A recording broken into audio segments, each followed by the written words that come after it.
नमस्कार दोस्तों। लड़ाकू औरत।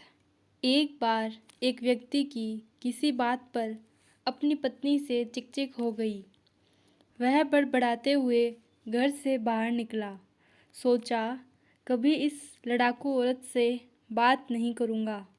पता नहीं समझती क्या है खुद को। जब देखो तब झगड़ा, सुकून से रहने नहीं देती।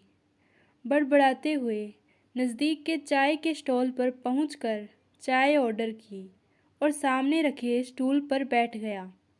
तभी पीछे से एक आवाज़ सुनाई दी कि इतनी सर्दी में घर से बाहर चाय पी रहे हो।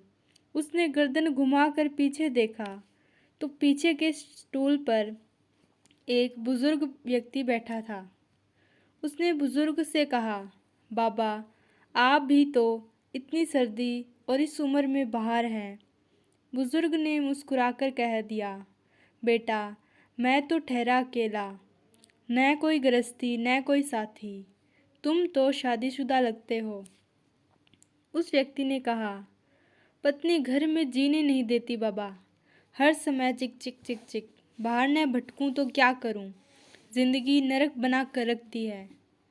बुजुर्ग बोले, पत्नी जीने नहीं देती, बरखुरदार जिंदगी ही पत्नी से होती है। आज 18 वर्ष हो गए हमारी पत्नी को गए हुए। जब जिंदा थी कभी कदर नहीं की। आज कमबख्त चली गई तो भुलाई नहीं जाती। घर काटने को दौड़ता है। बच्चे अपने अपने काम में मस्त है। आलीशान घर दौलत सब है, पर उसके बिना कुछ मज़ा नहीं।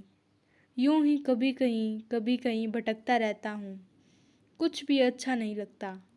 उसके जाने के बाद पता चला वह धड़कन थी मेरे जीवन की, मेरे घर की भी। सब बेजान हो गया है। लेकिन तुम तो समझदार हो बेटा। जाओ अपनी ज़िंदगी खुशी से जी लो, वरना बाद में मेरी तरह पछताते रहोगे।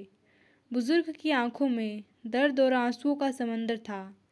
उस व्यक्ति ने चाय वाले को पैसे दिए, नज़र भर बुजुर्ग को देखा, बिना एक मिनट गंवाए घर की ओर चल पड़ा।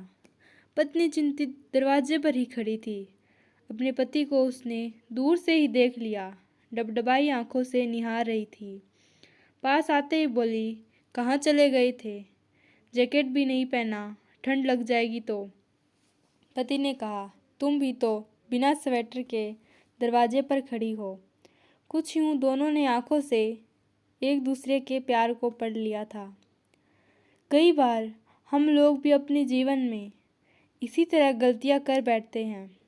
सिर्फ पत्नी की ही नहीं, माँ बाप, चाचा ताऊ, भाई बहन या अजीज दोस्तों के साथ ऐसा क्रोध कर देते हैं जो सिर्फ हमको ही नहीं, उनको भी कष्ट देता है। छोटा सा जीवन है, कहीं क्षमा करके तो कहीं क्षमा मांगकर हंसी खुशी जीवन बिताएं। मेरे प्यारे दोस्तों, कहानी के बारे में आप अपनी राय कमेंट बॉक्स में दे सकते हैं और वीडियो को एक लाइक करके दोस्तों और परिवारों के साथ शेयर ज़रूर कीजिए। और अगर आप इस चैनल पर पहली बार आए हैं तो चैनल को सब्सक्राइब भी कर सकते हैं। तो मिलते हैं एक नई कहानी में। तब तक के लिए धन्यवाद।